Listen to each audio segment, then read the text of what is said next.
Hello everyone, welcome to all our profiteers at the Profit Curve. Well, ladies and gentlemen, today is 6th October, Tuesday. I'm making this after market hours and मैं जानता हूँ कि hindsight में तो बहुत लोग बात करते हैं बट मैं आपको यही कहना चाहता हूँ if you look at all our videos why we were always bullish on the HDFC twins and HDFC Limited and HDFC Bank both. So ये वीडियो डिटेल में सुनने के पहले प्लीज़ नोट एंजल ब्रोकिंग में फ्री डीमैट अकाउंट खोलने की link is there in the description. Just after you finish watching the video उस पर क्लिक कीजिए और अपने आप को एक बेहतरीन फेस्टिव गिफ्ट दीजिए, free demat account with only ₹20 intraday brokerage and delivery of stocks completely free for your self. अब गाइज़, ये जो पॉइंट हम लोग कह रहे हैं कि लार्ज कैप्स, क्वालिटी स्टॉक्स, और इतने टाइम से हमारा एक मॉडल पोर्टफोलियो भी आपने देखा होगा recently in one of our posts. So this HDFC bank today has only risen by 2.58%. HDFC limited has, I will show you वो कितना भागा है आज. तो ये सब चीज़ें क्यों अक्टूबर में हो रही हैं, वाई अच्छे क्वालिटी स्टॉक्स नंबर्स आने के साथ साथ ही चलते हैं, इसके पीछे बहुत सारे फैक्टर्स हैं जो मैं शायद इस वीडियो के बाद वाले वीडियो में भी कवर करूँगा इन द सेकेंड वन. लेकिन पहला फैक्टर, आप ये ग्राफ देखिए, लास्ट 1 वीक का मूव देखिए HDFC बैंक में. लास्ट 1 वीक मतलब अक्टूबर स्टार्ट होने के पहले 29 सितंबर से लेके आज 6 अक्टूबर तक का. So on a broader basis if you see 1053 से लेके 1146 या 1150, 100 रुपये का मूव, लगभग 8% का अपसाइड, 8 to 9% का अपसाइड इन 1 वीक. मतलब ये आपका FD को डबल, ऑलमोस्ट 1.5 टाइम्स रिटर्न्स दे रहा है एक हफ्ते में. ये पहली क्वालिटी है good quality large cap stocks की विद गुड मैनेजमेंट.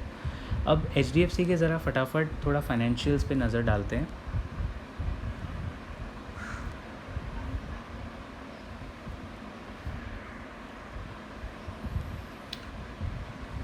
सो अगर आप ईयर ऑन ईयर बेसिस पे देखें annually, I mean for a bank of this size, जो पूरा बैंक निफ्टी को जो खींचने का पूरा स्ट्रेंथ रखता है, बैंक निफ्टी में HDFC, कोटक एंड ICICI, ये 3 major banks along with SBI चलते हैं.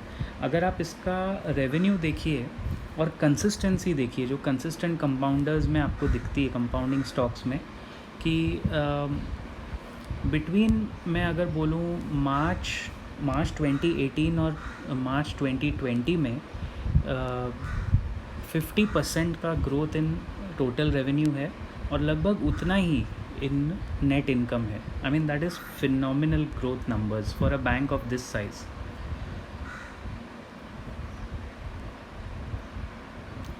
ये देखिए कंसिस्टेंटली जो नेट इनकम है वो भी ग्रो कर रहा है और पिछले 3 साल में ऑलमोस्ट डबल.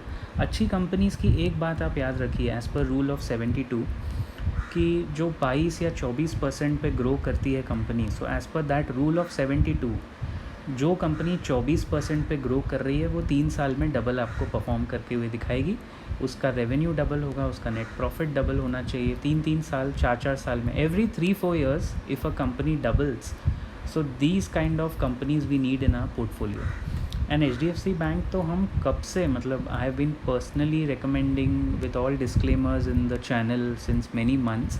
जब ये 950 पे था तभी भी हमारा बाय कॉल था, आज ये 1146 पे है तभी भी हमारा बाय कॉल ही है.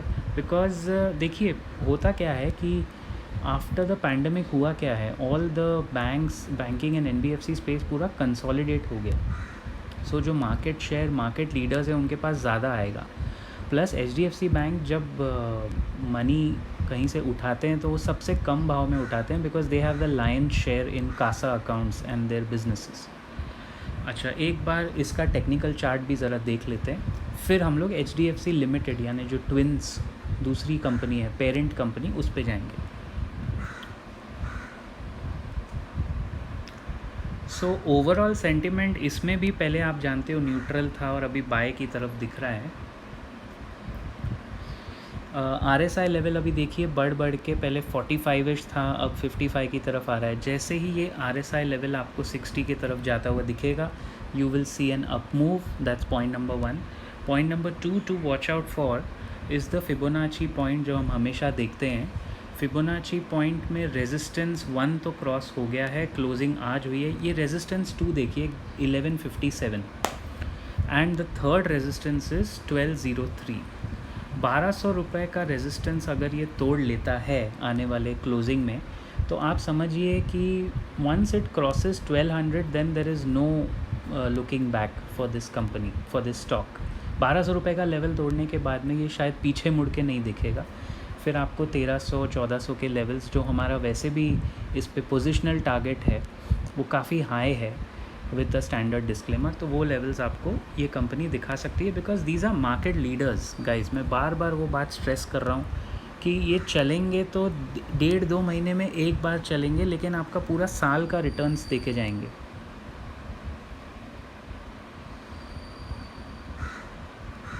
Now as I said, let's have a focused look on HDFC, just a brief look. See, एक छोटे से वीडियो में आप पूरा एनालिसिस डिटेल में तो नहीं कर पाएंगे। वो सीखना चाहते हैं तो आप हमारा ट्रेनिंग प्रोग्राम ज्वाइन कर सकते हैं। You can ask for the link, we will be sharing it with you.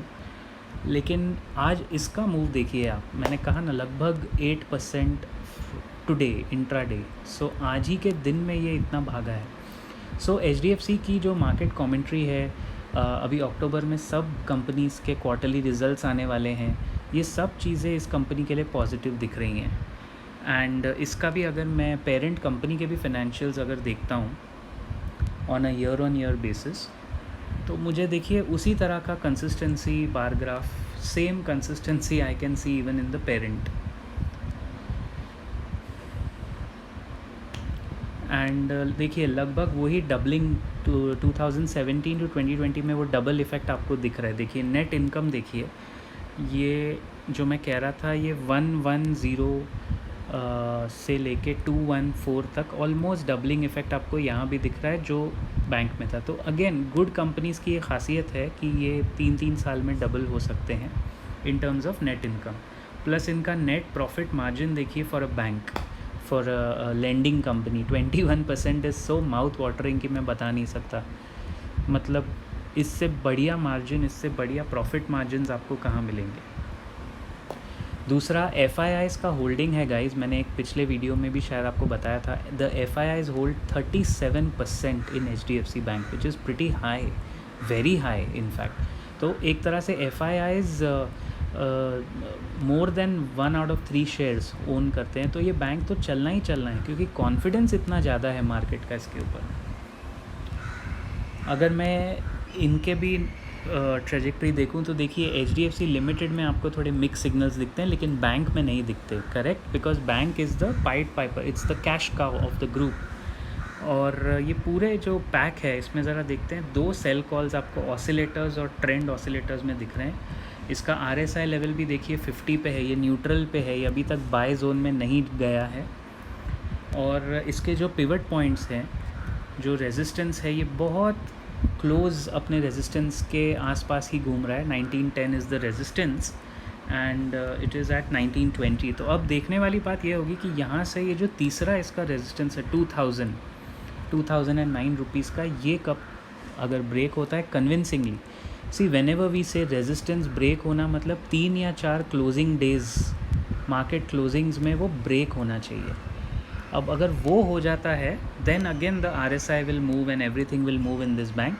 But what I wanted to tell you is ये 2 stocks along with HDFC life insurance, ये तीनों का जो पैक है, इसमें से अगर आप एक भी उठा लेंगे, HDFC बैंक भी उठाएंगे और रखेंगे, उसको सेल मत कीजिए, उसको पकड़ के रखिए।